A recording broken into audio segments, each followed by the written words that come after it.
Welcome to my channel doctor Shivam PCB. आज का topic है हमारा शिक्षण अधिगम एवं विकास के मनोविज्ञान का परिप्रेक्ष्य perspectives in psychology of teaching learning and development. ये है महात्मा गांधी काशी विद्यापीठ का बीएड फर्स्ट प्रथम सेमेस्टर का टॉपिक है ये।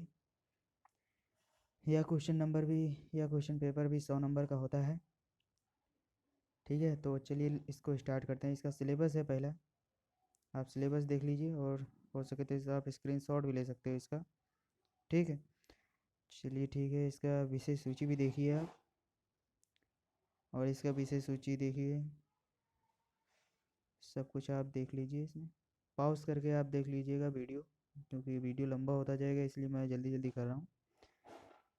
तो ठीक है, चलिए फिर अपने टॉपिक पर चलते हैं। फिर टॉपिक है हमारा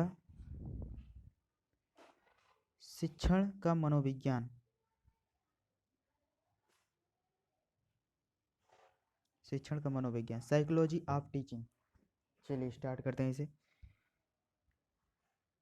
शिक्षण का अर्थ एवं परिभाषा, meaning and definitions of teaching. शिक्षण एक द्विमार्गीय प्रक्रिया है जिसके द्वारा विचारों का आदान प्रदान होता है। शिक्षण का अर्थ है पढ़ाना, शिक्षा देना, ज्ञान देना। यह शिक्षक शिक्षार्थी की उपस्थिति में संपन्न होने वाली रुचि अंतः क्रिया है एवं इस अंतः क्रिया का माध्यम पाठ्यवस्तु होती है। इस प्रक्रिया में शिक्षक शिक्षार्थी को निर्धारित विषयों में पूर्ण ज्ञान की प्राप्ति हेतु ज्ञान एवं कुशलता प्रदान करता है।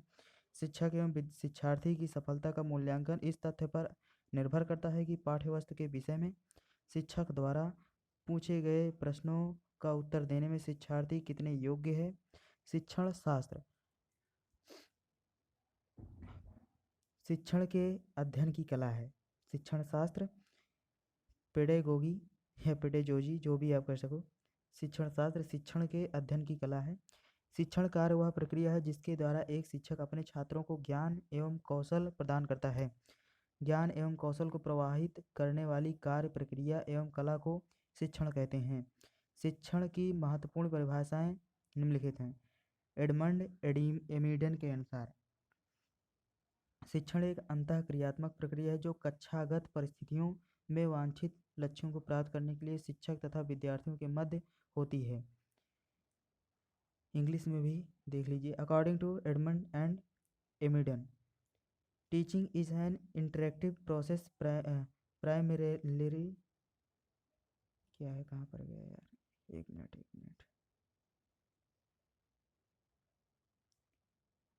सॉरी माइक छूट गया था। चलिए ठीक है, देखते हैं। Teaching is an interactive process primarily involving classroom talk which takes place between teacher and pupil and occurs during certain definable activities।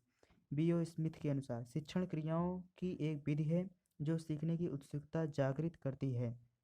शिक्षण according to B.O. Smith, teaching is a system of action intended to produce learning. Ryburn के अनुसार शिक्षण में 3 केंद्र बिंदु होते हैं, ये याद रखना चाहिए रायबर्न के अनुसार। ठीक है, रायबर्न के अनुसार इसको आप याद रखिएगा। रायबर्न के अनुसार शिक्षा में 3 केंद्र बिंदु, शिक्षक, बालक एवं पाठ्यवस्तु। शिक्षण इन तीनों में स्थापित किया जाने वाला संबंध है। According to Ryburn, there are 3 focal points in education, the teacher and the child and the content. Teaching is a relationship which is the established between these 3। Burton के अनुसार शिक्षण सीखने के लिए प्रेरणा, पथ प्रदर्शन, पथ निर्देशन एवं प्रोत्साहन है। According to Burton, teaching is the stimulation, guidance, direction and encouragement of learning.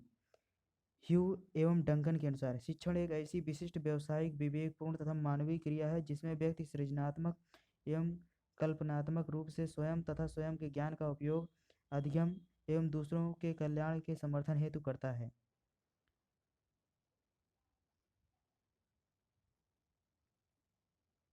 According to hue and डेंसन, जो भी हैं, teaching is an activity, a unique professional relation, rational and human activity which are creatively and imaginatively uses himself of and his knowledge to promote the learning and welfare of others। Clark answer. शिक्षण प्रक्रिया बालकों के व्यवहार में परिवर्तन लाने हेतु निर्मित व प्रदर्शित की गई है। According to Clark, teaching process is designed and performed to produce change in a student behaviour. चलिए देखते हैं नीचे। अतः शिक्षण की प्रक्रिया के उत्तम परिणाम प्राप्त करने के लिए शिक्षक, विद्यार्थी एवं विषय तीनों पर ही विशेष ध्यान देना आवश्यक है। ये तीनों पक्ष एक दूसरे से संबंधित होते हैं, इसलिए एक सफल शिक्षक को शिक्षण करते समय अपने लक्ष्य के साथ साथ छात्र तथा विषय वस्तु से अपने संबंधों को भी ध्यान रखना चाहिए। शिक्षण का एक महत्वपूर्ण कार्य है व्यक्ति को सामाजिक चेतना में भाग लेने योग्य बनाना। बालक अपने वातावरण के प्रति बुरी प्रतिक्रिया ना करके केवल केवल अच्छी प्रतिक्रिया ही करे, यह मात्र शिक्षण द्वारा ही संभव है। अच्छी प्रतिक्रिया करके ही उसका शारीरिक, सामाजिक और आध्यात्मिक विकास हो सकता है। इसी संदर्भ में सिम्पसन का विचार है कि शिक्षण वह साधन है जिसके द्वारा समाज अपने बालकों को चुने हुए वातावरण से, जिसमें कि उनको रहना है, शीघ्रातिशीघ्र अनुकूल करने की क्रिया प्रशिक्षित करता है। चलिए देखते हैं। अरे बंद हो जाओ जी कुत्ते जी, क्यों भौंक रहे हो। भारतीय एवं पाश्चात्य शिक्षण की अवधारणा। Indian and western concept of teaching. पाश्चात्य यानी विदेशों में। देखते हैं। शिक्षा एक सतत एवं आजीवन चलने वाली प्रक्रिया है, परंतु इस तथ्य के बावजूद प्रत्येक समाज अपने बालकों की शिक्षा के लिए संस्थागत रूप में व्यवस्था करता है। इस व्यवस्था को हम शिक्षा व्यवस्था या प्रणाली के नाम से जानते हैं। शिक्षण प्रणाली वह आधार स्तंभ होता है, प्लेटफॉर्म होता है, जहाँ शिक्षक छात्रों को विभिन्न प्रकार से ज्ञान प्रदान करता है। इसके साथ ही शिक्षा के उद्देश्यों को प्राप्त किया जाता है। समाज की बनावट तथा उसके मूल्यों के आधार पर शिक्षण की अवधारणा को मुख्य रूप से दो भारतीय एवं पाश्चात्य अवधारणाओं में विभाजित किया गया है। इसका विस्तृत वर्णन निम्नलिखित प्रकार से है। देखते हैं। इस तथ्य से इनकार नहीं किया जा सकता है कि विभिन्न स्थानों पर अलग संस्कृति तथा समाज की पृष्ठभूमि अलग अलग होती है। शिक्षा की अवधारणा को मुख्य रूप से दो आधारों, परंपरागत एवं आधुनिक मूल्यों के आधार पर मूल्यांकन किया जाता है। पश्चिमी या पाश्चात्य अवधारणा का आधार एथेंस, रोम एवं ईसाई धर्म तथा उसके आधुनिक शिक्षा शास्त्री हैं, जबकि भारतीय शिक्षण का आधार वेद, बौद्ध धर्म, जैन धर्म, इस्लाम एवं आधुनिक विचारधारा है। यह वे तत्व हैं जो न केवल मौलिक जीवन प्रणाली बल्कि शिक्षण प्रणाली को भी प्रभावित करते हैं। इस प्रकार से भारतीय एवं पाश्चात्य दोनों देशों के विकास एवं व्यक्तिगत कौशल तथा मनोवृत्ति के विकास में स्पष्ट रूप से अंतर पाया जाता है। इस प्रकार से विभिन्न संस्कृतियों के विभिन्न दर्शन पाए जाते हैं, जिससे उनके कार्य करने के तरीके बदल जाते हैं। विशेषकर नई पीढ़ी की शिक्षा, यदि दोनों शिक्षा पद्धतियों की तुलना की जाए तो यह अंतर स्पष्ट रूप से दिखाई देता है। जहाँ पाश्चात्य शिक्षा व्यवस्था में शिक्षा की स्थिति केवल एक मार्गदर्शक की होती है, वहीं भारतीय शिक्षा व्यवस्था में शिक्षक का स्थान मुख्य होता है। पाश्चात्य देशों के छात्र सक्रिय अधिगम करते हैं, अर्थात शिक्षा प्रणाली छात्र केंद्रित होती है, जबकि भारतीय शिक्षा व्यवस्था में शिक्षा अब भी शिक्षक केंद्रित है और उसे अब छात्र केंद्रित बनाने का प्रयास चल रहा है। पुनर्जागरण के पश्चात पाश्चात्य देशों ने अपनी शिक्षा व्यवस्था को अरस्तु, प्लेटो एवं सुकरात जैसे दार्शनिकों के तर्क संगत सोच पर आधारित कर आगे बढ़ाया है, जबकि भारतीय शिक्षा काफी हद तक अब भी विभिन्न धर्मों के सम्मिश्रण को अपनाए हुए है।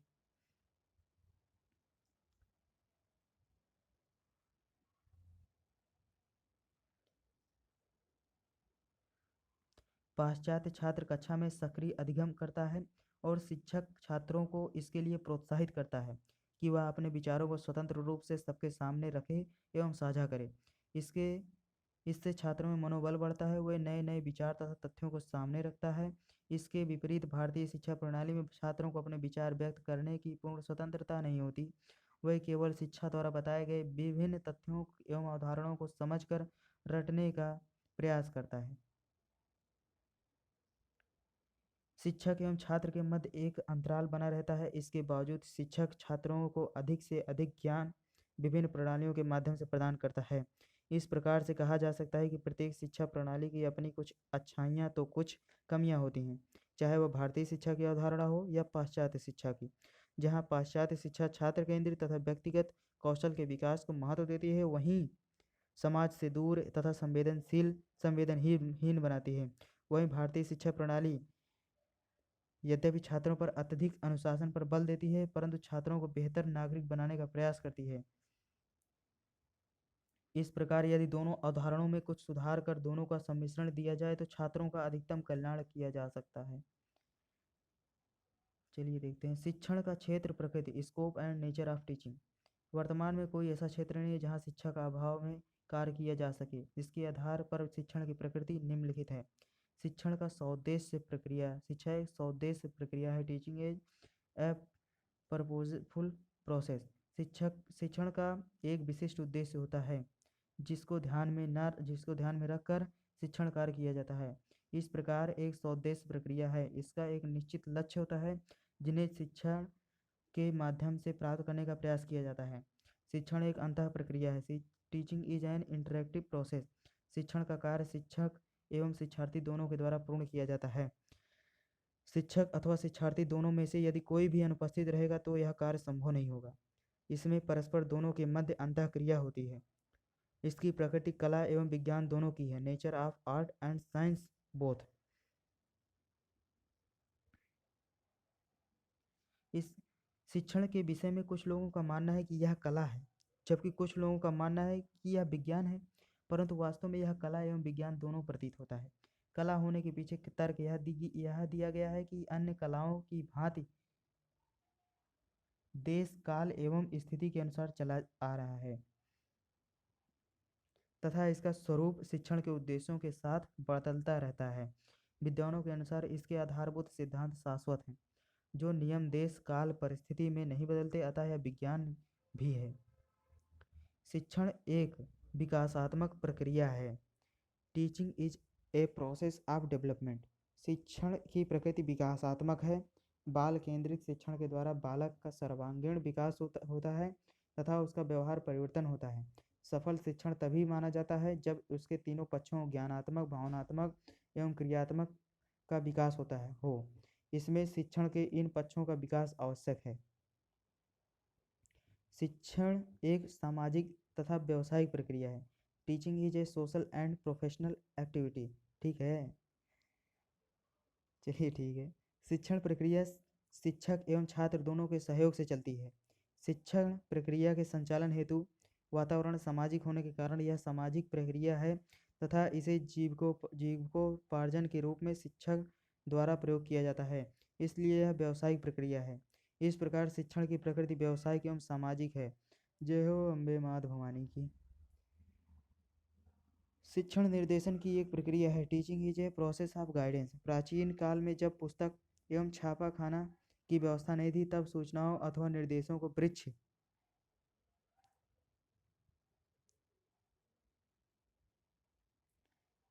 वृक्ष के पत्तों पर लिख कर दिया जाता था, परंतु अब पुस्तकों की कमी नहीं है तथा शिक्षण के द्वारा मार्गदर्शन दिया जाता है।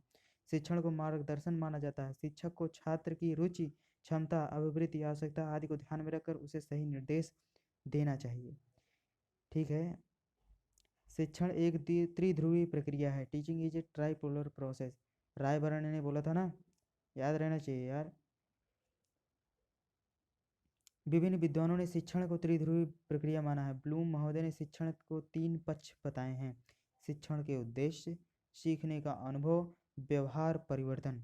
अच्छा, सीखने का अनुभव, शिक्षण के उद्देश्य, व्यवहार परिवर्तन, ये सभी एक चीज़ों से रिलेटेड है। समझ गए? इस प्रकार यह त्रिध्रुवी प्रक्रिया की वास्तविक शिक्षण है। प्रक्रिया ही वास्तविक शिक्षण है। शिक्षण में भाषा संप्रेषण का कार्य करती है।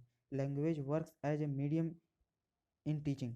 शिक्षण में भाषा संप्रेषण के रूप में महत्वपूर्ण कार्य करती है। शिक्षण के सभी तथ्यों, प्रत्ययों, सिद्धांतों, नियमों, सूत्रों तथा सामान्यीकरण का बोध भाषा के माध्यम से ही होता है। शिक्षण के समय शिक्षक द्वारा प्रयोग की जाने वाली भाषा को छात्र सरलता से समझ जाता है। इसकी प्रतिक्रिया के रूप में छात्र भी अपनी समस्याओं को भाषा के द्वारा ही शिक्षक के समक्ष प्रस्तुत करता है। इस प्रक्रिया शिक्षण में भाषा एक संप्रेषण के रूप में कार्य करती है। शिक्षण मनुष्य को समायोजन के योग्य बनाता है। Teaching helps human being to adjust in society.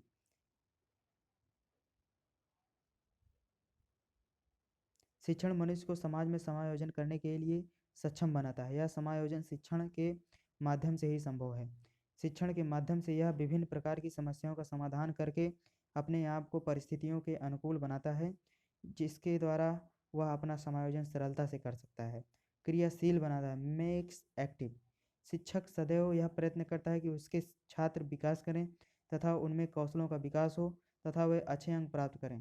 शिक्षा के द्वारा ही शिक्षक बालक में ज्ञानात्मक, भावनात्मक एवं क्रियात्मक गुणों का विकास करता है। शिक्षक शिक्षण के माध्यम से बालकों को क्रियाशील बनाता है। शिक्षण की विशेषताएं, कैरेक्टरिस्टिक्स ऑफ टीचिंग। शिक्षण की विशेषताएं निम्नलिखित हैं। अधिगम, सीखने में, अधिगम मतलब सीखना में सहायक, हेल्पफुल इन लर्निंग। शिक्षण वह माध्यम है जिसके द्वारा शिक्षार्थियों को विभिन्न विषयों का ज्ञान प्रदान किया जाता है।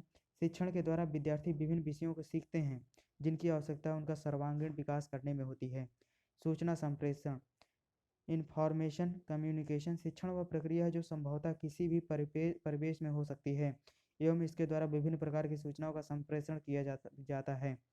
यह ज्ञानार्जन का एक महत्वपूर्ण स्रोत होती है। कौशल क्षमता का विकास, स्किल्स कैपेसिटी डेवलपमेंट। शिक्षण द्वारा छात्रों में कौशल क्षमता का विकास किया जाता है।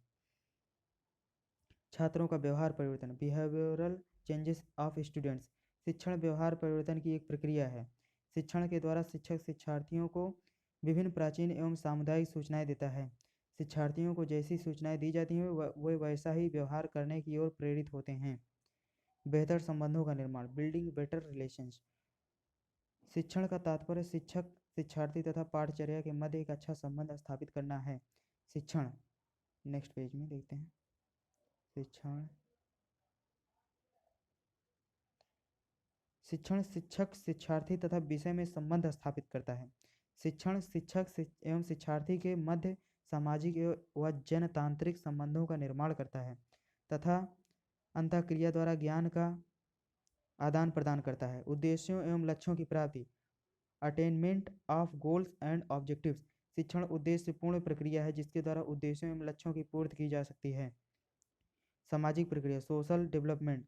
शिक्षण एक सामाजिक प्रक्रिया है क्योंकि यह शिक्षक व छात्रों के बीच में ही संपादित होती है। उत्तम शिक्षण के द्वारा व्यक्ति व समाज दोनों ही उन्नत करते हैं। उत्तम शिक्षण सहानुभूतिपूर्ण होता है। अनुकूलन में सहायक, हेल्पफुल इन एडेप्टेशन। शिक्षण विद्यार्थियों को वातावरण से अनुकूल करने में सहायता देता है।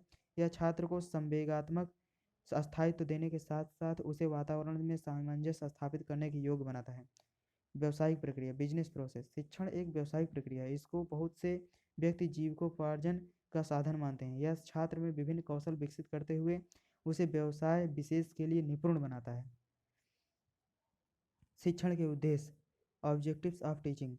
शिक्षण के उद्देश्य निम्नलिखित हैं। शिक्षण का उद्देश्य एक संपूर्ण मानव का निर्माण करना है ताकि उसके अस्तित्व का प्रत्येक पक्ष पूर्णतः विकसित हो सके। छात्रों में स्वयं उचित निर्णय लेने का गुण विकसित करना। शिक्षण द्वारा छात्र के आंतरिक एवं बाह्य अनुभवों से सामंजस्य स्थापित करना। छात्रों को स्व अनुभूतियों एवं प्रत्यक्ष कारणों से समायोजन करते हुए वास्तविकता का बोध कराना। शिक्षण का उद्देश्य छात्रों को सीखने के लिए प्रेरित करना है क्योंकि छात्रों के प्रेरित होने पर शिक्षण अधिगम उपयुक्त नहीं होगा। छात्र का मानसिक शक्तियों का विकास करना। छात्रों में पाई जाने वाली पाशविक प्रवृत्तियों में सुधार करना एवं मानवीय गुणों का विकास करना। छात्रों में क्रियाशीलता, पाशविक मतलब यहाँ पर क्या था जानते हो, पशु, ठीक है ना। छात्रों में क्रियाशीलता, संगठन क्षमता एवं व्यवहारिक गुणों का विकास करना तथा उन्हें क्रिया करने का अवसर प्रदान करना। छात्रों को प्राप्त सैद्धांतिक ज्ञान को व्यवहारिक रूप में प्रयोग करने के लिए प्रेरित करना। छात्रों में वातावरण के प्रति समायोजन, एडजस्टमेंट विथ एनवायरनमेंट की क्षमता प्रदान करना। छात्रों में आत्मविश्वास जागृत करना तथा उन्हें आत्मानुभूति करने के योग्य बनाना। छात्रों में सृजनात्मक क्षमता का विकास करना एवं सृजनात्मक कार्य के लिए प्रेरित करना। छात्रों का मार्गदर्शन करना एवं उपयुक्त व उपयोगी रास्ता चुनने की क्षमता प्रदान करना या विकास करना। छात्रों में आत्माभिव्यक्ति का विकास करना जिससे वे अपने अनुभव तथा विचारों को दूसरे के समक्ष प्रस्तुत करने में समर्थ हो सकें। शिक्षण उद्देश्यों को स्पष्ट करते हुए रायबर्न ने लिखा है कि जब बालक का उत्तम शिक्षण हो चुकता है तो वह एक समयबद्ध विकसित व्यक्तित्व सहित विद्यालय छोड़ता है। यह आत्मविश्वासी होता है, उसमें उत्तम रुचियाँ होती हैं, वह समाज के जीवन में सृजनात्मक भाग लेने हेतु तत्पर रहता है। जीवन तथा उसकी समस्याओं के प्रति उसका एक साहसपूर्ण एवं सृजनात्मक दृष्टिकोण होता है। वह अपनी समस्त शक्तियों का प्रयोग करने की कामना उसके चित्त में उत्पन्न हो चुकी होती है।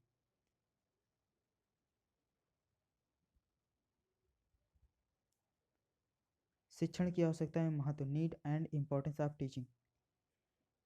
शिक्षण की आवश्यकता में महत्व को निम्नलिखित बिंदुओं द्वारा स्पष्ट किया जा सकता है। शिक्षण एक कौशल युक्त प्रक्रिया है। शिक्षण का तात्पर्य ज्ञान प्रदान करना है। छात्रों के व्यवहारों में मनोवृत्तियों में शिक्षण द्वारा परिवर्तन लाया जाता है। वर्तमान तथा भावी जीवन की सफलता के लिए शिक्षण एक महत्वपूर्ण साधन के रूप में है। अनुदेशन प्रारूप तैयार करने के लिए शिक्षण वैज्ञानिक आधार प्रदान करता है। शिक्षण बालक का सर्वांगीण विकास करने के साथ साथ उसे भावी जीवन के लिए तैयार करता है। शिक्षण द्वारा छात्रों की सृजनात्मक शक्ति को विकसित किया जाता है, जिसके द्वारा छात्र नवीन ज्ञान की खोज, नवीन चिंतन तथा नवीन आविष्कार करने के लिए तत्पर हो जाते हैं।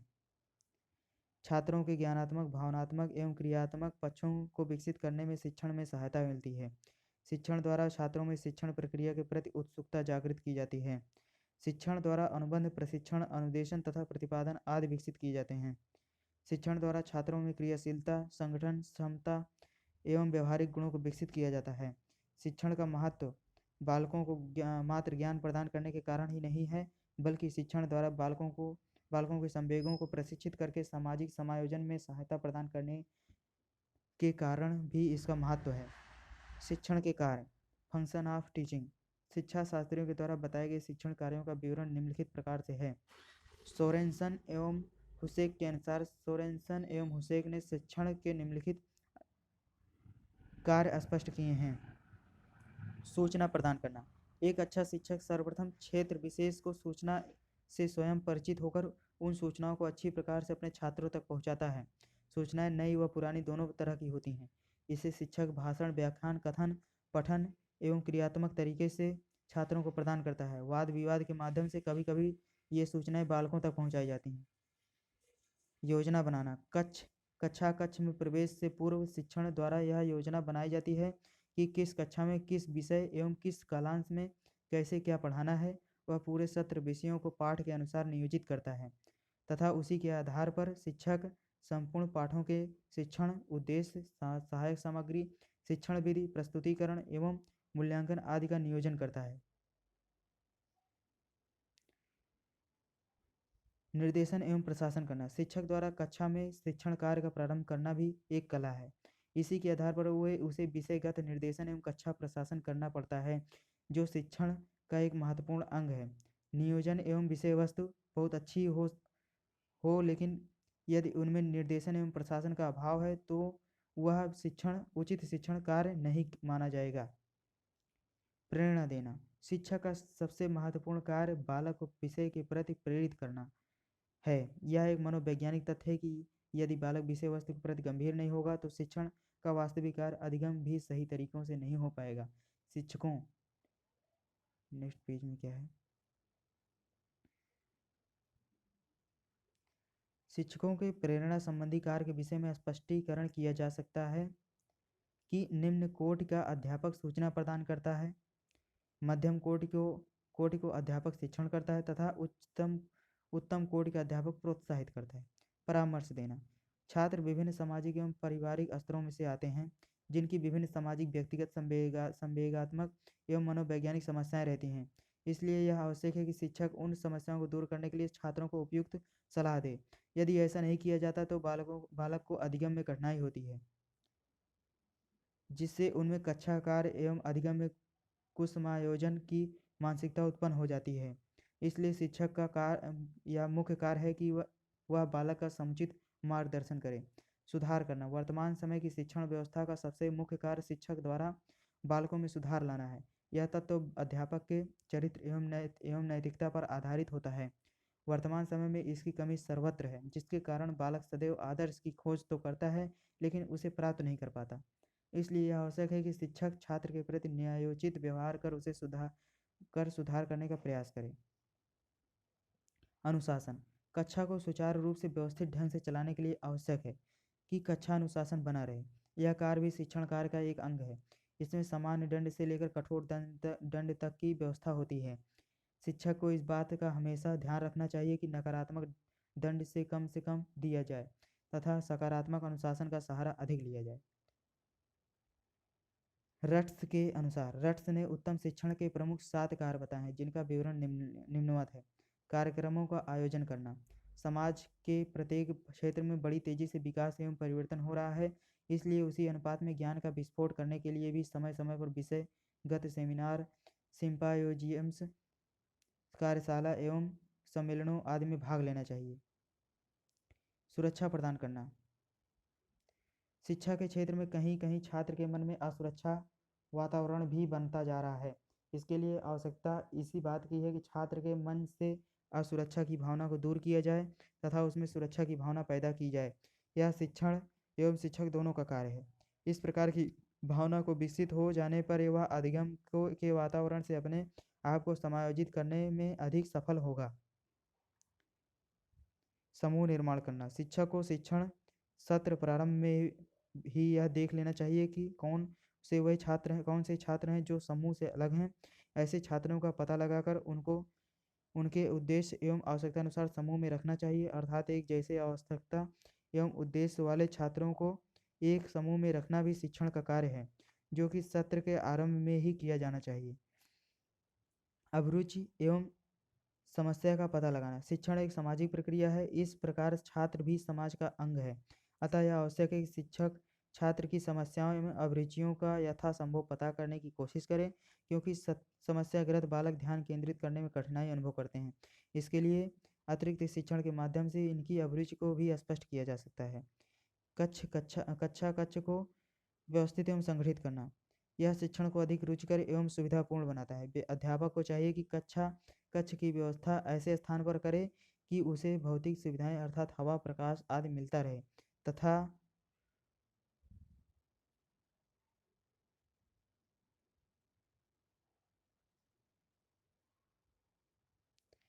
आवश्यकतानुसार उसमें परिवर्तन एवं परिमार्जन भी किया जा सके। कक्ष की व्यवस्था छात्र एवं शिक्षक दोनों की सुविधा को ध्यान में रखकर की जानी चाहिए। यह कार्य बहुत कुछ अध्यापक पर ही निर्भर करता है। पाठचर्या निर्माण करना। हमारे देश में पाठचर्या राज्य स्तर से निर्मित करके विद्यालयों में भेज दिए जाते हैं। इन पाठचर्याओं में स्थानीय आवश्यकता एवं समस्याओं पर का कोई ध्यान नहीं रखा जाता है, जबकि इस तथ्य का प्रावधान होना चाहिए कि शिक्षक का भी पाठचर्या निर्माण में पूर्ण योगदान हो, क्योंकि शिक्षक स्थानीय समस्याओं एवं आवश्यकताओं से पूर्वतः अवगत होता है। मूल्यांकन एवं प्रगति अभिलेख तैयार करना। विभिन्न परीक्षणों के माध्यम से बालक की शैक्षिक एवं अन्य प्रकार की प्रगति का पता लगाया जाता है। यह प्रगति साप्ताहिक, मासिक एवं वार्षिक कार्यक्रम पर आधारित होता है। इसलिए मूल्यांकन का समय समय पर अभिलेख भी तैयार किया जाना चाहिए।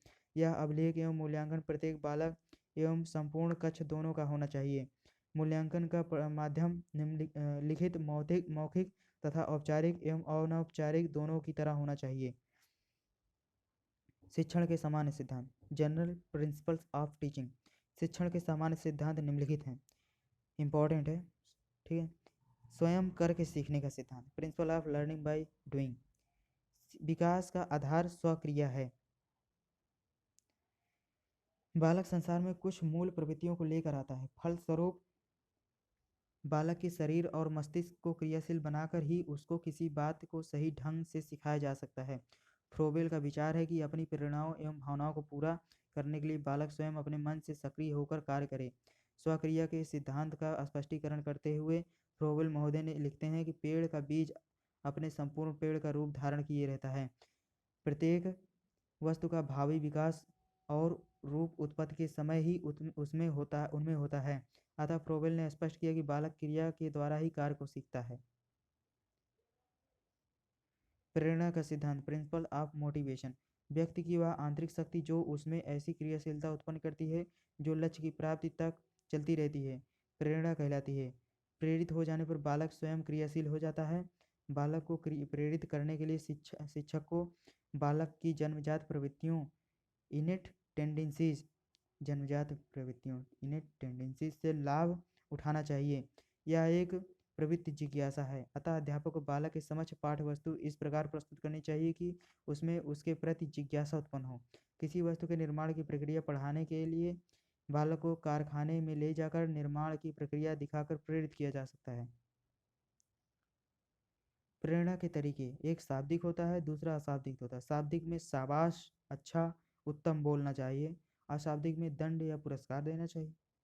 पुरस्कार दोगे तो वैसे भी प्रेरित होगा, दंड दोगे तो उसको मजबूरी बस करेगा या फिर नहीं करेगा। और शाब्दिक में होता है शाबाश, अच्छा, उत्तम, तारीफ कर दो तो वैसे भी प्रेरित हो जाता है बच्चा, है ना। चलिए ठीक है, ठीक है। रुचि का सिद्धांत प्रिंसिपल ऑफ इंटरेस्ट। अपनी रुचि के कार्य को बालक अधिक लगा कर करता है। शिक्षण को उपयोगी एवं प्रभावशाली बनाने के लिए पाठ विषय में बालक की रुचि उत्पन्न करना अति आवश्यक है। स्वक्रिया का सिद्धांत, प्रेरणा का सिद्धांत, अनुभव का सिद्धांत आदि का अनुसरण करके छात्रों में विषय व पाठ्यवस्तु के प्रति रुचि उत्पन्न की जा सकती है। छात्र द्वारा रुचि न लिए जाने की स्थिति में सफल शिक्षण संभव नहीं है। चलिए नेक्स्ट पेज में देखते हैं क्या है। क्रियाशीलता का सिद्धांत प्रिंसिपल ऑफ स्टीयरिंग। करके सीखना क्रियाशीलता का मुख्य आधार है। क्रियाशीलता का सिद्धांत बाल मनोविज्ञान का आधारभूत सिद्धांत है। इसमें पूरी अधिगम प्रक्रिया में सीखने वाले को सक्रिय रहना परम आवश्यक है। हम सभी से जो साइकिल चलाते हैं, उन्होंने सबसे पहले साइकिल चलाना कैसे सीखा होगा? सबसे पहले उन्होंने साइकिल को पकड़ना सीखा, पैडल मारना सीखा, कई बार उसे चलाने में चोटें भी आई, आखिरकार उन्हें साइकिल चलाना आ गया। इसमें उन्होंने स्वयं साइकिल के साथ क्रिया की। यदि वे ऐसा नहीं करते तो साइकिल नहीं सीख पाते। स्पष्ट है कि शिक्षण अधिगम का कार्य भी बिना क्रियाशील हुए संभव ही नहीं। जितनी अधिक क्रियाशीलता उतनी ही अधिक सीखने की प्रक्रिया सरल और रुचिपूर्ण होगी।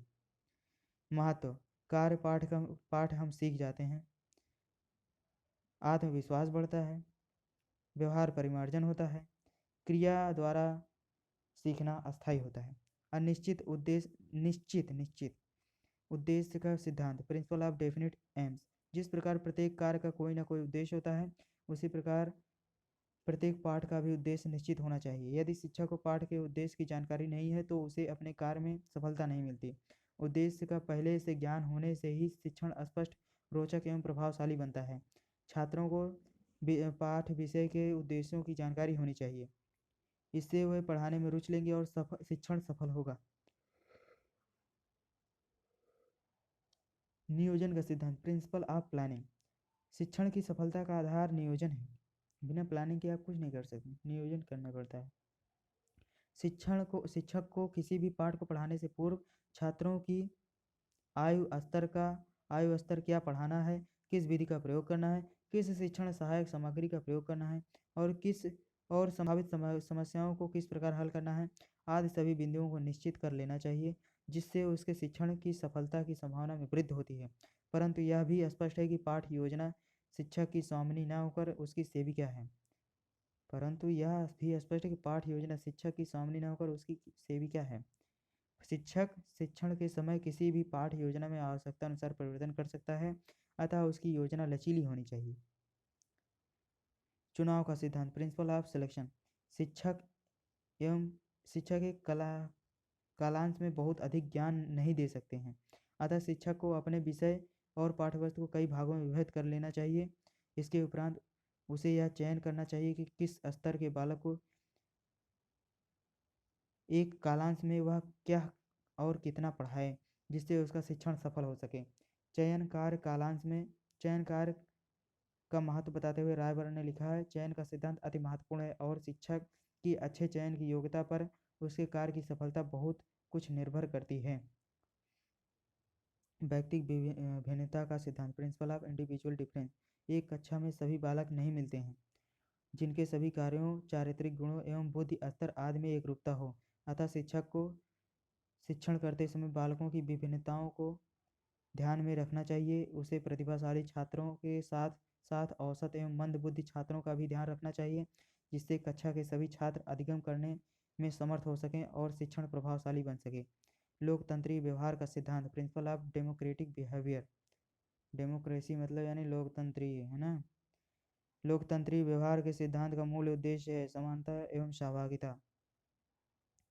किसी भी कक्षा में विभिन्न स्तर के छात्र पाए जाते हैं। कुछ छात्रों को का शिक्षक से बहुत लगाव होता है तो कुछ छात्र शिक्षक से बिल्कुल उदासीन रहते हैं। यही स्थिति शिक्षकों की भी होती है। कुछ छात्रों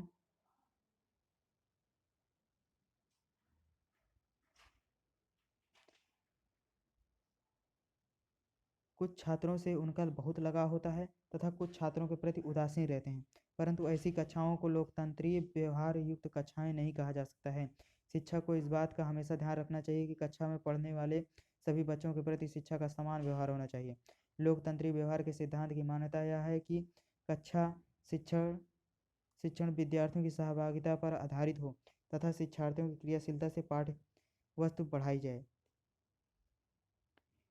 जीवन से संबंध स्थापित करने का सिद्धांत, principle of establishing relationship with life.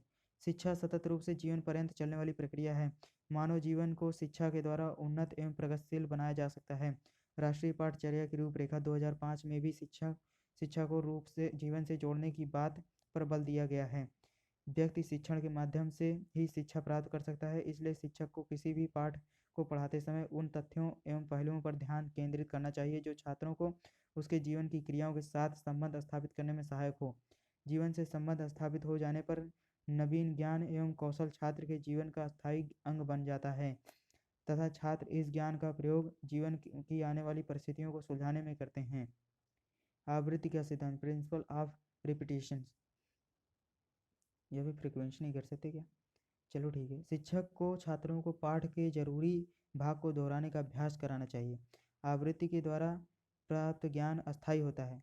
कठिन पाठ को अधिक बार अभ्यास करना चाहिए एवं सरल पाठ को कम बार अभ्यास करके भी अच्छी प्रकार समझा जा सकता है। यह निर्णय शिक्षक पर निर्भर करता है कि पाठ विशेष को किस छात्र को कितनी बार अभ्यास कराना है। प्रत्येक पाठ हर बालक के लिए कठिन या आसान नहीं हो सकता। यह बालक की व्यक्तिगत विभिन्नता पर निर्भर करता है। आवृत्ति के तरीके, गृह कार्य, मासिक परीक्षा, छात्रों को पाठ दोहराने को कहना। गृह कार्य दोगे, जैसे आप पढ़ाए तो उसे कहो आप होमवर्क करके आना, इसमें ऐसे प्रश्न को सॉल्व करना, तो गृह कार्य हो गया। इसे भी उसको दोहरा दिया, एक बार घर पर जाकर भी दोहरा लिया। और मासिक परीक्षा यानी हफ्ते वाइज या फिर महीना वाइज आप उसकी परीक्षा लें, टेस्ट लें, तो भी दोहराया जाएगा। छात्रों को पाठ दोहराने को कहना, बार बार बोलिए आप कक्षाओं में, ठीक है। निर्माण एवं मनोरंजन का सिद्धांत, principle of constructivism and entertainment. इस सिद्धांत की मान्यता है कि सभी व्यक्तियों में रचनात्मक शक्ति जन्मजात होती है। यदि व्यक्तियों को अवसर दिया जाए तो उनकी रचनात्मक शक्ति और प्रखर हो सकती है। शिक्षण करते समय इस बात का भी ध्यान देना चाहिए कि जो भी पाठ पढ़ाना हो उसको कक्षा में सीखने वालों के अर्थात छात्रों की सृजनात्मक क्रियाओं को विकसित करने वाली शिक्षण विधियों द्वारा पढ़ाया जाए। इसके दो लाभ होंगे, पाठ रुचिकर होगा, अधिगमकर्ता तथा शिक्षक के मध्य अंतः क्रिया का भी पर्याप्त अवसर मिलेगा। निर्माण व मनोरंजन के सिद्धांत के द्वारा स्वतः अध्ययन का विकास तथा चिंतन मनन का विकास होता है। मनोरंजनात्मक क्रियाएं शिक्षण कार्य में जब तक सम्मिलित नहीं होती हैं तब तक शिक्षण एवं शिक्षार्थी दोनों पर सकारात्मक प्रभाव नहीं पड़ेगा। विभाजन का सिद्धांत, प्रिंसिपल ऑफ डिवीजन।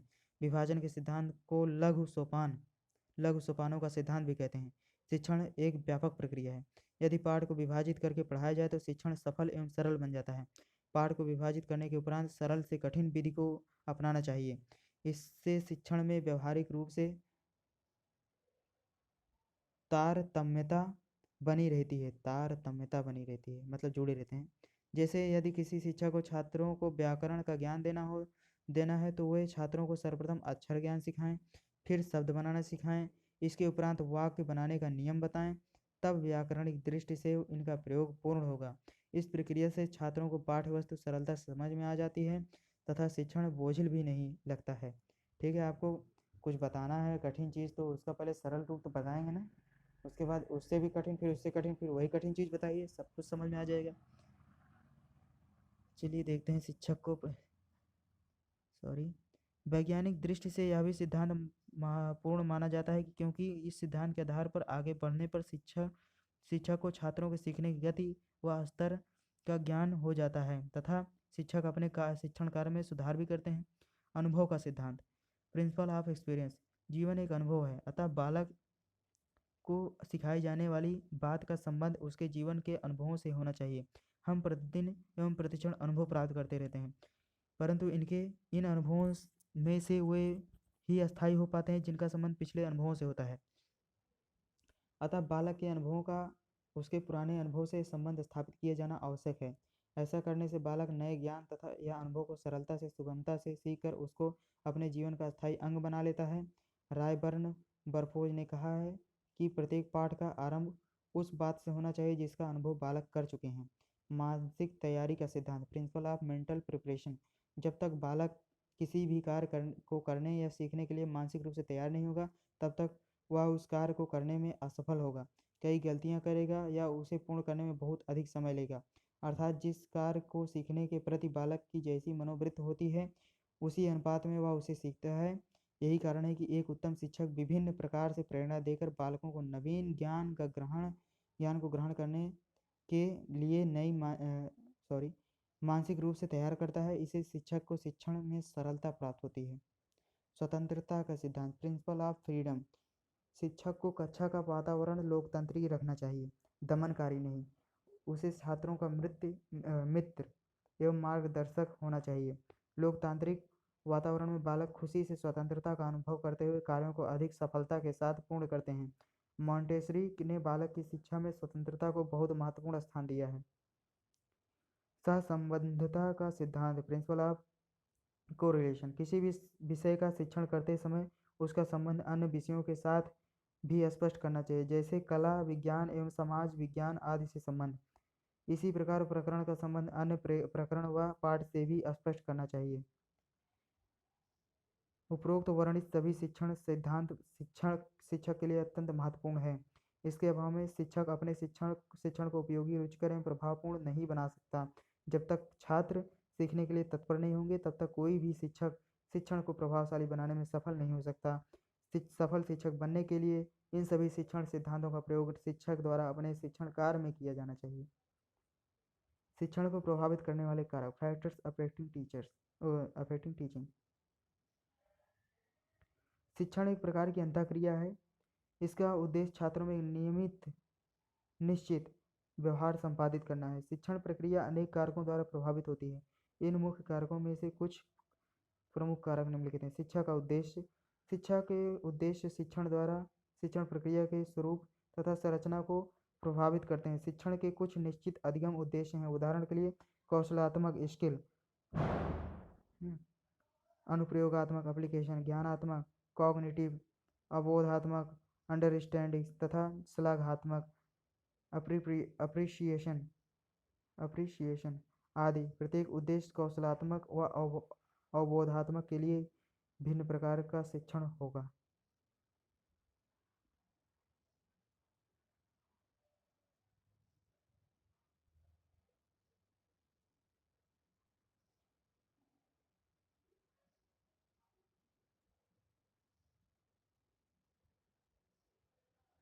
व्यक्तिगत विभिन्नता का प्रभाव शिक्षण प्रक्रिया पर स्पष्ट रूप से दृष्टिगत होता है। यदि किसी कक्षा के विद्यार्थी परस्पर एक दूसरे से शारीरिक, मानसिक, सामाजिक, रचनात्मक तथा संवेगात्मक रूप से पर्याप्त मात्रा में भिन्न हो, तो निश्चय ही वहाँ पर अन्य प्रकार की शिक्षण की विधियाँ सफल होंगी, क्योंकि प्रत्येक बालक का व्यक्तित्व भिन्न होता है। साथ ही उसकी आवश्यकताएं, रुचि, रुझान, योग्यता तथा क्षमता में भी पर्याप्त विभिन्नता पाई जाती है। छात्रों का मनोशारीरिक स्तर, शिक्षण की प्रक्रिया पर विद्यार्थियों के मानसिक व शारीरिक स्तर का भी पूर्ण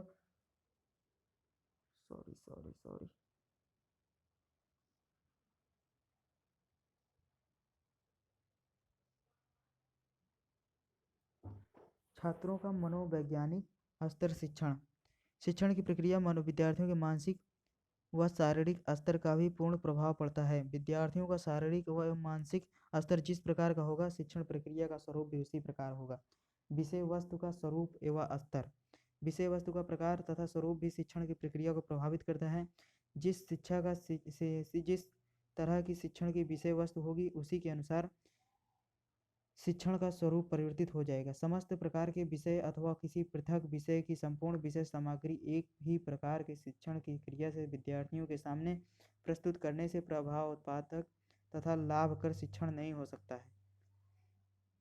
कक्षा का वातावरण, कक्ष की संरचना एवं परिवेश शिक्षण प्रक्रिया को पूर्ण रूप से प्रभावित करती है। यदि कक्षा अंधकार युक्त, निर्वात तथा शोरगुल वाले स्थान पर है, तो उचित शिक्षण करना अत्यधिक कठिन होगा। कक्षा तथा विद्यालय का सामाजिक तथा भौतिक वातावरण में भी भौतिक वातावरण भी शिक्षण की प्रक्रिया का पूर्ण प्रभाव डालता है।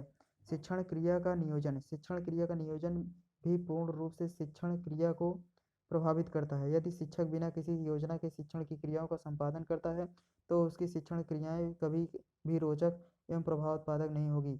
बिना योजना के शिक्षण की क्रियाओं में किसी भी प्रकार की तारतम्यता नहीं पाई जाती है। पाठ की योजना में शिक्षक पाठ्य वस्तु विश्लेषण, अधिगम सामग्री, शिक्षण की विधि, शिक्षण के बिंदु आदि की अवधारणा, आयोजन, व्यवस्था तथा स्पष्टता व रचना के बारे में चिंतन मनन कर लेता है। शिक्षक की विशिष्टताएं एवं योग्यताएं। शिक्षक की शारीरिक, मानसिक, शैक्षिक योग्यताएं एवं विशिष्टताएं तथा कौशल, पात्रता, क्षमता एवं व्यक्तित्व गुण भी शिक्षा के स्वरूप को प्रभावित करते हैं। इन्हीं योग्यताओं व विशिष्टताओं पर प्रत्येक शिक्षक का शिक्षण भिन्न भिन्न प्रकार का होता है। प्रशिक्षित एवं शैक्षिक नवाचारों में मनीषी या प्रबुद्ध शिक्षक का अध्यापन कार्य अप्रशिक्षित शिक्षक की अपेक्षा अधिक निखरा हुआ होता है। शैक्षिक नवाचारों की प्रवीणता के उपयोग द्वारा शिक्षण प्रक्रिया को रोचक बनाया जा सकता है। भौतिक सुविधाओं की उपलब्धता। विद्यालय में शिक्षक के पास उपलब्ध भौतिक वस्तुओं एवं विषय वस्तु आश्रय युक्त अधिगम वस्तु का शिक्षण प्रक्रिया पर पूर्ण प्रभाव दृष्टिगोचर होता है। यदि किसी शिक्षक के पास उचित मात्रा में तथा अलग अलग प्रकार के शैक्षिक साधन उपलब्ध हैं तो वह शिक्षक अन्य की अपेक्षा अधिक सरस व प्रभावोत्पादक रूप में शिक्षण कार्य पूर्ण कर सकेगा। बाल केंद्रिता एवं शिक्षण प्रविधि। शिक्षक द्वारा प्रयोग की जा रही शिक्षण की विधि तथा शिक्षण तकनीक द्वारा भी शिक्षण की प्रक्रिया प्रत्यक्ष रूप से प्रभावित होती है। पाठ के विकास में छात्र की उचित सक्रियता तथा निष्ठा एवं सहभागिता भी शिक्षण को प्रभावपूर्ण बनाने में योगदान प्रदान करती है। अतः शिक्षण प्रक्रिया में क्रिया पद्धति, खेल पद्धति तथा करके सीखो पद्धति अपनाई जाती है। मूल्यांकन प्रतिफल। पूर्व में निर्धारित उद्देश्य किसी सीमा तथा राशि या मात्रा में प्राप्त हुए, इस दिशा में कहाँ तक सफलता तथा असफलता प्राप्त हुई, इस कार्य के लिए मूल्यांकन की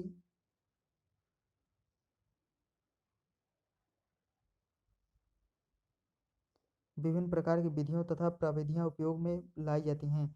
मूल्यांकन प्रतिफल या मूल्यांकन परिणामों के आधार पर शिक्षक समय समय पर असफलताओं तथा कमियों का निराकरण करने के लिए परिस्थितियों के अनुसरण में वह अपनी शिक्षण प्रक्रियाओं में आकर्षक व वांछनीय परिवर्तन करता है। इस प्रकार शिक्षा को प्रभावित करने वाले कारकों को ध्यान में रखते हुए शिक्षण प्रक्रिया को अपनाना चाहिए। शिक्षण की दृष्टि से शिक्षण की प्रासंगिकता। Relevance of teaching from the teachers points of view. शिक्षण शिक्षण शिक्षण शिक्षा का एक साधन है तथा इसका विशेष कार्य ज्ञान एवं निपुणता प्रदान करना है। अध्यापक वर्ग द्वारा अपनाया गया व्यवसाय या किसी व्यक्ति को कुछ शिक्षण या कुछ विशेष ज्ञान अध्यापक वर्ग कौशल, रुचियों एवं अभिरुचियों आदि को प्राप्त करने के लिए प्रदान की जाने वाली सहायता शिक्षण है। जीवन की सफलता का आधार शिक्षण है। आधुनिक मानव आज से जो कुछ भी है एवं जो कुछ भी उसके पास है वह सब शिक्षण का ही परिणाम है। शिक्षण का लक्ष्य बालक को आवश्यक ज्ञान, कौशल तथा समाज में रहने की आवश्यक विधियों को सीखने एवं ग्रहण करने के योग बनाना है। अतः शिक्षण एक कार्य केंद्रित प्रक्रिया है जिसके लक्ष्य पूर्व निर्धारित हैं। शिक्षक को ही प्राचीन काल से ही शिक्षण का केंद्र बिंदु माना जाता है। वही आवश्यकता अनुसार पाठ्यक्रम, समय सारणी तथा शिक्षण विधि का निर्धारण करता है, साथ ही शिक्षण की अन्य व्यवस्थाओं को भी संपादित करता है। फलतः शिक्षक ही शिक्षा के केंद्र बिंदु के रूप में कार्य करता है। अतः शिक्षक की दृष्टि से शिक्षण की प्रासंगिकता का वर्णन इस प्रकार है। शिक्षक शिक्षण के माध्यम से छात्रों के व्यवहारों में वांछित परिवर्तन लाने में सफल होता है। शिक्षक शिक्षण के द्वारा छात्रों में उत्सुकता जागृत करता है। शिक्षण के द्वारा शिक्षक छात्रों की कमजोरियों का निदान करके सुधार के लिए उपचार देने का कार्य करता है। शिक्षण की क्रियाएं अनुदेशन प्रारूप तैयार करने में सहायक होती है एवं इन क्रियाओं के लिए वैज्ञानिक आधार प्रदान करती है। शिक्षक को शिक्षण के द्वारा बालकों में ज्ञानात्मक, भावनात्मक एवं क्रियात्मक पक्षों को विकसित करने में सहायता प्राप्त होती है। शिक्षण द्वारा ही शिक्षक छात्रों में क्रियाशीलता, संगठन क्षमता तथा व्यवहारिक गुणों को विकसित कर सकता है। शिक्षण द्वारा शिक्षक छात्रों की सृजनात्मक शक्ति को विकसित कर सकता है, जिससे छात्र नवीन ज्ञान की खोज, नवीन चिंतन एवं नवीन आविष्कार आदि करने के लिए तत्पर हो जाते हैं। शिक्षक शिक्षण के माध्यम से बालक का सर्वांगीण विकास करके उसे भावी जीवन के लिए तैयार करता है। शिक्षक शिक्षण के माध्यम से बालकों के संवेगों को प्रशिक्षित करके सामाजिक समायोजन में सहायता करता है। इस प्रकार यह त्रिध्रुवी प्रक्रिया ही वास्तविक शिक्षण है।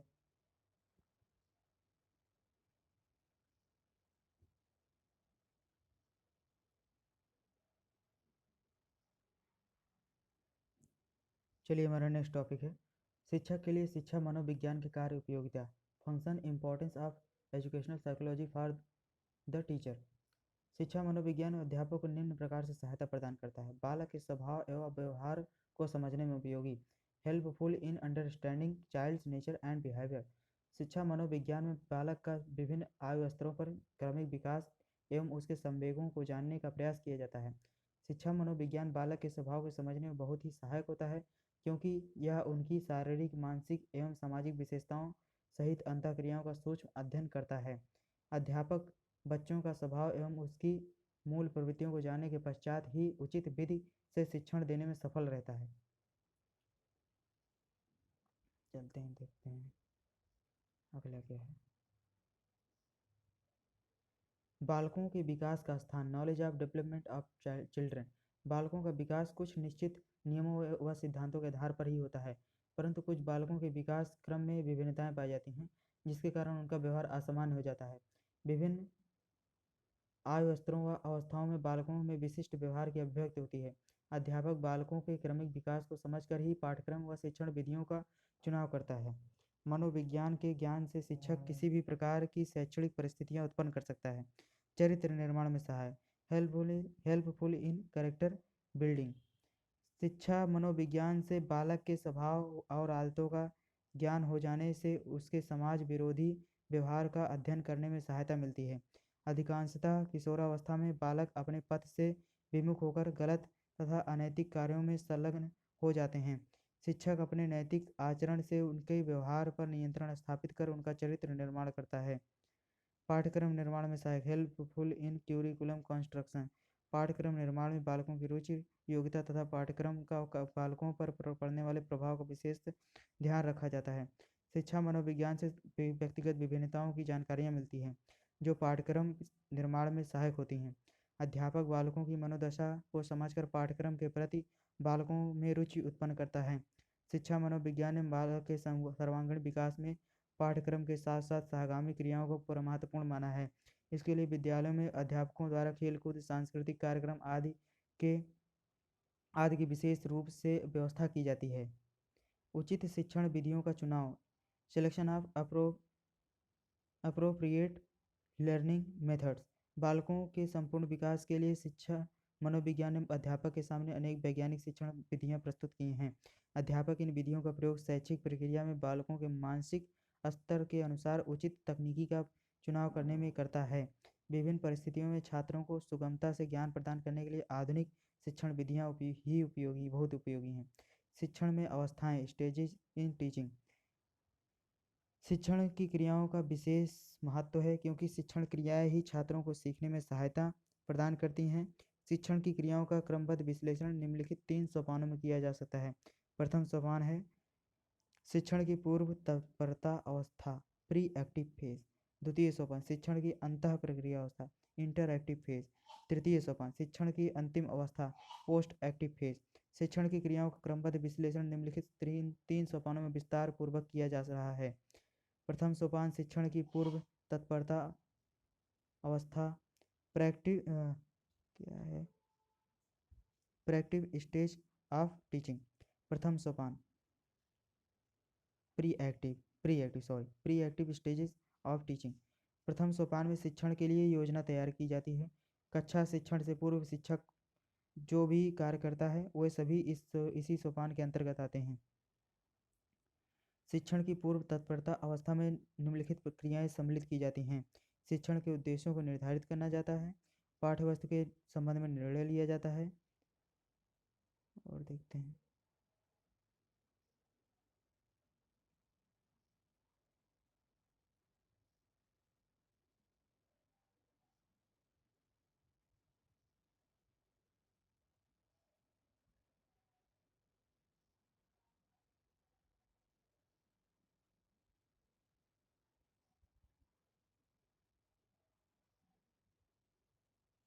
चलिए प्रस्तुतिकरण के लिए पाठ्यवस्तु के अवयवों की क्रमबद्ध व्यवस्था करना, शिक्षण की युक्तियों एवं प्राविधियों के संबंध में निर्णय लेना, विशिष्ट पाठ्यवस्तु के लिए युक्तियों का विकास करना। उपरोक्त क्रियाओं का विस्तृत वर्णन निम्नलिखित है। शिक्षण के उद्देश्यों का निर्धारण, डिटर्मिनिंग द टीचिंग ऑब्जेक्टिव। शिक्षक का कार्य सर्वप्रथम शिक्षण उद्देश्यों को निर्धारित करना तथा व्यवहार परिवर्तन के रूप में उनको परिभाषित करना है। इस कार्य में वह ब्लूम की टेक्सोनॉमी का प्रयोग करता है। ये उद्देश्य दो प्रकार के होते हैं: छात्रों के पूर्व व्यवहार के रूप में इंटरिंग बिहेवियर्स, छात्रों के अंतिम व्यवहार के रूप में टर्मिनल बिहेवियर्स। यह उद्देश्य छात्रों के मनोविज्ञान एवं समाज तथा राष्ट्र की आवश्यकताओं के आधार पर निर्धारित होते हैं। इनकी व्याख्या करते समय निम्न बातों को ध्यान में रखना चाहिए। शिक्षण की उन सभी व्यवहारिक क्रियाओं की पहचान की जाती है, उन परिस्थितियों को परिभाषित किया जाता है जिनके अंतर्गत अपेक्षित व्यवहार में परिवर्तन होते हैं। उन मानदंड व्यवहारों को भी परिभाषित किया जाता है जो उद्देश्यों की प्राप्ति को निश्चित करते हैं। योजना स्तर पर मूल्यांकन के मानदंड व्यवहार का विश्लेषण एवं व्याख्या की जाती है। पाठ्यवस्तु के संबंध में निर्णय लेना।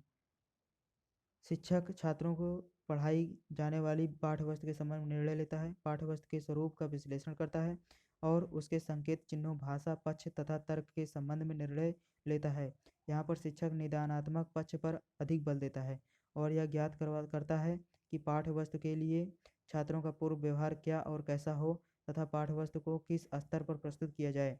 पाठ्यवस्तु के संबंध में निर्णय लेते समय शिक्षक को निम्न बातों पर ध्यान रखना चाहिए: छात्रों के लिए प्रस्तावित पाठ्यक्रम की क्या आवश्यकता है, छात्रों का पूर्व व्यवहार क्या है, छात्रों को उनके स्तर के अनुसार पाठ्यक्रम की क्या आवश्यकता है, छात्रों के लिए किस स्तर पर अभिप्रेरणा प्रभावशाली होगी, पाठ्यवस्तु संबंधी ज्ञान के मूल्यांकन के लिए शिक्षक किन किन विधियों का प्रयोग करें। प्रस्तुतिकरण के लिए पाठ्यवस्तु के अवयवों की क्रमबद्ध व्यवस्था। शिक्षण में पाठ्यवस्तु का विश्लेषण करके तत्वों को तर्कपूर्ण ढंग से क्रमबद्ध रूप से व्यवस्थित किया जाता है। तार्किक रूप से पाठ्यवस्तु के तत्वों की व्याख्या करते समय यह भी ध्यान रखा जाता है कि पाठ्यवस्तु का यह क्रम मनोवैज्ञानिक ढंग से भी उपयोगी होना चाहिए, अर्थात पाठ्यवस्तु की व्यवस्था सीखने में भी सहायक होनी चाहिए। शिक्षण की युक्तियों एवं प्राविधियों के संबंध में निर्णय लेना।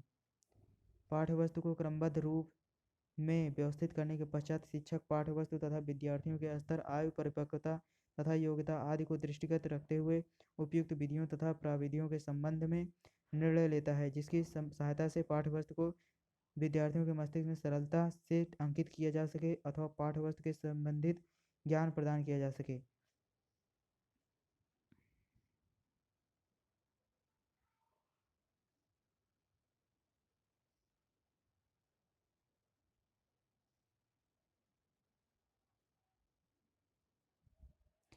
इसलिए शिक्षक प्रशिक्षण के समय छात्र अध्यापकों में इस कौशल के विकास पर अधिक बल दिया जाता है, जिससे प्रशिक्षित होने के पश्चात वह उपयुक्त विधियों एवं प्रविधियों के संबंध में उचित निर्णय लेकर शिक्षण के उद्देश्यों को प्राप्त कर सके।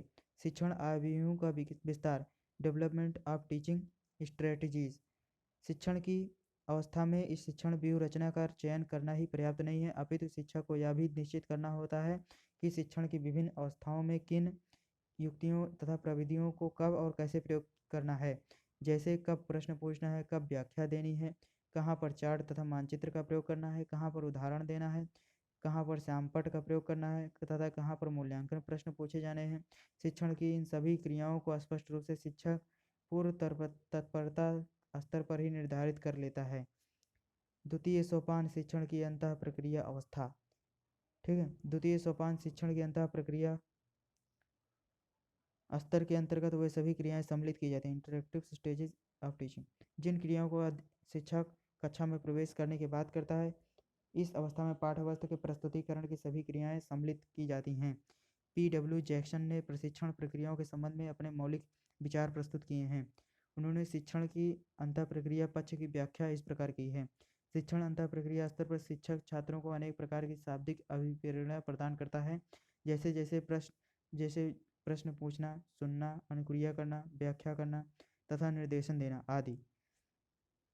शिक्षण की अंतः प्रक्रिया अवस्था में निम्नलिखित क्रियाएं प्रमुख रूप से होता है: कक्षा की आकृति की अनुभूति, कक्षा के आकार की अनुभूति, छात्रों का निदान एवं क्रिया तथा प्रतिक्रिया। इनमें निम्न बिंदु आते हैं: उद्दीपनों का चयन, उद्दीपनों का प्रस्तुतिकरण, युक्तियों का उपयोग, युक्तियों का विस्तार। शिक्षण की अंतः प्रक्रिया की क्रियाओं का विस्तारपूर्वक वर्णन निम्नलिखित बिंदुओं के अंतर्गत किया गया है। कक्षा के आकार की अनुभूति, साइजिंग ऑफ द क्लासेस। शिक्षक जैसे ही कक्षा में प्रवेश करता है वैसे ही कक्षा के आकार का प्रत्यक्षीकरण करता है। उसकी दृष्टि कक्षा में उपस्थित सभी छात्रों पर घूम जाती है। शिक्षक कक्षा के छात्रों के प्रत्यक्षीकरण के साथ ही यह पता लगा लेता है कि कौन कौन से छात्र समस्या उत्पन्न कर सकते हैं तथा कौन कौन से छात्र उसे शिक्षण में सहायता दे सकते हैं। वह उत्साहित और हतोत्साहित करने वाले चेहरों की पहचान करता है। इस तरह से शिक्षक कक्षा के आकार की अनुभूति करता है। इसी प्रकार छात्र भी शिक्षक के व्यक्तित्व के रूप में भी अनुभूति करते हैं। यह अनुभूति आरंभ के कुछ सेकंड में ही हो जाती है। इस स्तर पर यह आवश्यक हो जाता है कि शिक्षक की वेशभूषा एवं व्यवहार आदि प्रभावशाली हो। छात्रों का निदान, डायग्नोसिस ऑफ द लर्नर्स। कक्षा के आकार की अनुभूति के उपरांत शिक्षक यह ज्ञात करता है कि छात्रों का स्तर क्या है। छात्रों को पढ़ाए जाने वाले विषय के संबंध में पूर्व ज्ञान कितना है।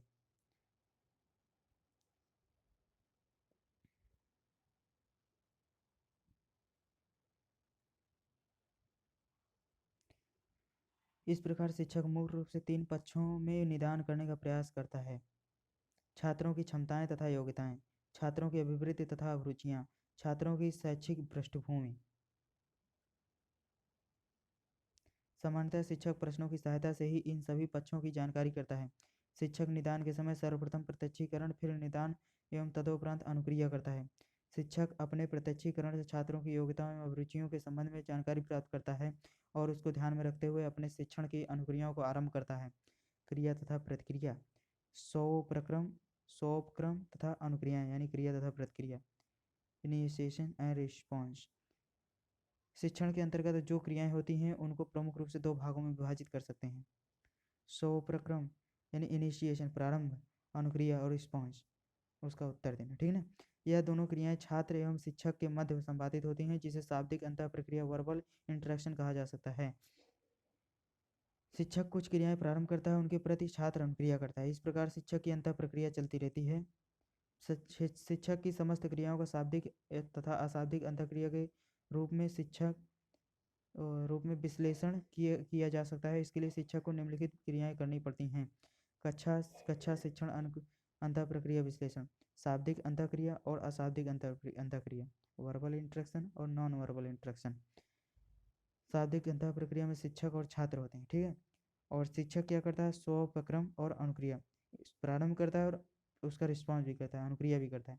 और छात्र क्या करता है, स्वप्रक्रम और अनुक्रिया, ये भी यही करता है, इनिशिएशन और रिस्पॉन्स करता है, स्वप्रक्रम और अनुक्रिया। और अशाब्दिक अंतः प्रक्रिया, कार्य के समय और कार्य के बाद, ऑन टास्क ऑफ टास्क।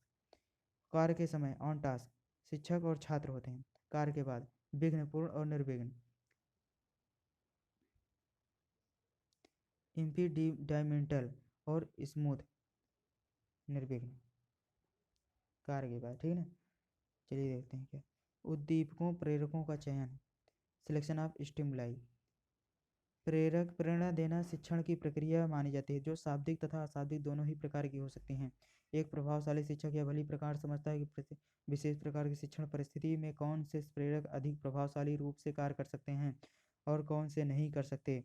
कक्षा में शिक्षण परिस्थिति उत्पन्न होने के तत्काल बाद ही उसके अनुसार उपयुक्त प्रेरक का चयन करना पड़ता है, जिससे शिक्षण की अपेक्षित क्रियाओं को नियंत्रित किया जा सके और जिससे शिक्षण प्रक्रिया अच्छी तरह से पूर्ण हो सकता है। उद्दीपकों का प्रस्तुतिकरण, प्रेजेंटेशन ऑफ स्टिमुलाई। प्रेरकों के प्रस्तुतिकरण के समय 3 निम्नलिखित बातों का ध्यान रखना चाहिए: स्वरूप, संदर्भ और क्रम। एक उद्दीपक या प्रेरक को अनेक स्वरूपों में प्रस्तुत किया जा सकता है, अतः उद्दीपकों के प्रस्तुतिकरण में उनके स्वरूप को ध्यान में रखना आवश्यक होता है। उद्दीपक के उसी स्वरूप का प्रस्तुतिकरण करना चाहिए जो छात्रों को सीखने के लिए अभिप्रेरणा दे सके। ऐसे उद्दीपकों को प्रस्तुत करना चाहिए जो पाठ्यवस्तु से संबंधित हों। उद्दीपकों को उसी क्रम में प्रस्तुत करना चाहिए जिस क्रम में छात्रों को पाठ्यवस्तु का अधिगम कराना हो, अधिगम कर लें, है ना, सीख लें। तृतीय सोपान, शिक्षण की अंतिम अवस्था, post active stage of teaching. इसे शिक्षण की उत्तर क्रिया की अवस्था भी कहते हैं। इस अवस्था में शिक्षण कार्य समाप्त हो जाने के बाद शिक्षक सीखे गए कार्य का मूल्यांकन करता है मूल्यांकन का कार्य निर्धारित उद्देश्यों के आधार पर किया जाता है। इसके लिए शिक्षक विभिन्न प्रकार के मूल्यांकन प्रविधियों का प्रयोग करता है।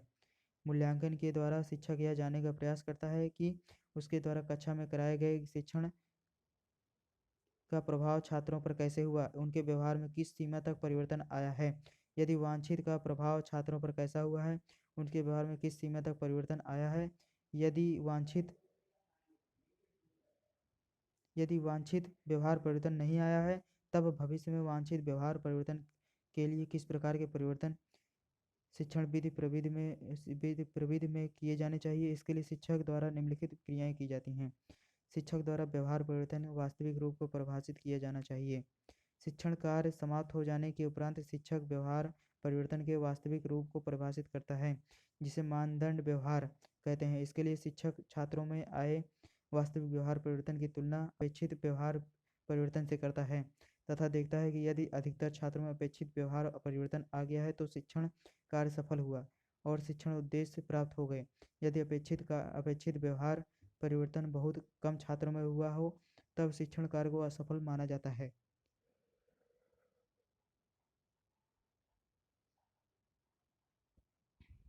मानदंड व्यवहार यानी क्राइटेरियन बिहेवियर होता है, ठीक है ना। उपयुक्त मूल्यांकन प्रविधियों का चयन किया जाना। Appropriate evaluation methodologies to be selected. छात्र के व्यवहार परिवर्तन के मूल्यांकन हेतु उपयुक्त मूल्यांकन प्रविधियों का चयन किया जाना बहुत महत्वपूर्ण होता है। इसके लिए वस्तुनिष्ठ, विश्वसनीय तथा वैध प्रविधियों का ही चयन किया जाना चाहिए। प्रविधियां ऐसी होनी चाहिए जो छात्र के ज्ञानात्मक, भावनात्मक तथा ज्ञानात्मक पक्षों का सही मूल्यांकन करने में समर्थ हो सके। इसके लिए निष्पत्ति परीक्षा की अपेक्षा मानदंड परीक्षा को अधिक बल दिया जाता है। मूल्यांकन से प्राप्त परिणामों से शिक्षण नीतियों में परिवर्तन। Changes in the teaching policies bye evaluation results. मूल्यांकन करने के पश्चात शिक्षक को अपनी शिक्षण की कमियों का ज्ञान प्राप्त हो जाता है, जिसके आधार पर शिक्षक अपने शिक्षण की नीतियों, व्यूह रचनाओं तथा प्रविधियों आदि में सुधार लाकर अपने शिक्षण को और अधिक प्रभावशाली बना सकता है। शिक्षण की ये तीनों क्रियाएं एक दूसरे से संबंधित हैं। इन तीनों की समन्वित प्रयोग के द्वारा ही शिक्षक प्रभावशाली शिक्षण कर छात्रों के व्यवहार में अपेक्षित परिवर्तन लाने में समर्थ हो सकता है। शिक्षण में स्तर, लेवल्स इन टीचिंग। शिक्षण एक उद्देश्यपूर्ण प्रक्रिया है जिसका सीखने से घनिष्ठ संबंध होता है। इसी कारण आजकल शिक्षण अधिगम को एक प्रत्यय माना जाता है। तो ठीक है, आज के लिए इतना ही टॉपिक है। तो यार जैसे आप मूवी देखते हो ना, दो ढाई घंटे या 1.5 घंटे देखते हो ना, तो बहुत आसानी से गुजर जाते हैं। वैसे ये पढ़ाई भी है, ठीक है ना। तो आप जो भी पढ़ें यार, मन लगा कर करें और वीडियो को पूरा देखा करें, ठीक है ना। क्योंकि आपका ही फ़ायदा है, मेरा नहीं है, ठीक है ना। मेरा कुछ नहीं है, मैं तो पढ़ा दे रहा हूँ। आप करेंगे तो आप बार बार ये वीडियो को देखेंगे और प्लेबैक स्पीड बढ़ा कर देखेंगे 1x 2x पर, तो जल्दी कवर होगा। 1 घंटे का टॉपिक वैसे 40 मिनट में कवर हो जाएगा या फिर 30 मिनट में कवर हो जाएगा। और 2 बार देंगे तो 1 घंटा पूरा लगेगा, तो आपको दोबारा तिबारा रिवाइज करने में बहुत आसानी होगी, ठीक है ना। इसमें लाइन बाय लाइन है, कोई दिक्कत नहीं है। अगर जो टीचर नहीं पढ़ाते हैं आपके कॉलेज में वो भी है, जो नहीं पढ़ाते वो भी है, ठीक है ना। तो सब कुछ शामिल है इसमें। तो आप आसानी से इसे आप चला कर दे सकते हैं वीडियो को प्ले करके। तो ठीक है, नेक्स्ट टॉपिक में फिर मिलते हैं नेक्स्ट वीडियो में। तब तक के लिए लाइक शेयर सब्सक्राइब करें और सब्सक्राइब जरूर कर दें यार, क्योंकि ताकि नेक्स्ट वीडियो आए तुरंत आपको मिल जाए। और शेयर लाइक भी कर देना ताकि मेरा मनोबल बढ़ता रहे। और कमेंट करके जो भी जैसे कुछ पूछना वूछना हो, ठीक है ना, तो आप कमेंट करके पूछ सकते हैं, ठीक है। तब तक के लिए धन्यवाद। सब्सक्राइब जरूर कर देना यार, ठीक है।